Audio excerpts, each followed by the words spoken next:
Saudi আরবের মদিনায় Bangladesh consulate জেদ্দার উদ্যোগে প্রবাসী ব্যবসায়ী ও ইনভেস্টরদের সাথে এক মতবিনিময় সভা অনুষ্ঠিত হয়েছে।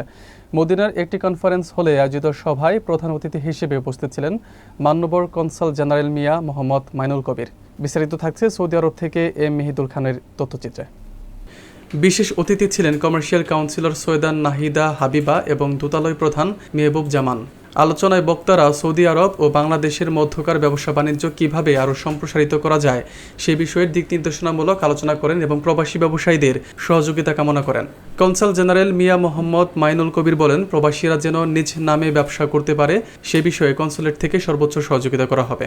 সভায় আরও উপস্থিত ছিলেন বিশিষ্ট ব্যবসায়ী ও বিনিয়োগকারী সাইফুদ্দিন সবুজ, আনোয়ার অনিক স্বপন, জহিরুল ইসলাম, ইশতিয়াক আহমেদ দুলাল, সাংবাদিক আনিসুর রহমান পলাশ, জাকির হোসেন, বাহার উদ্দিন সহ আর অনেকেই।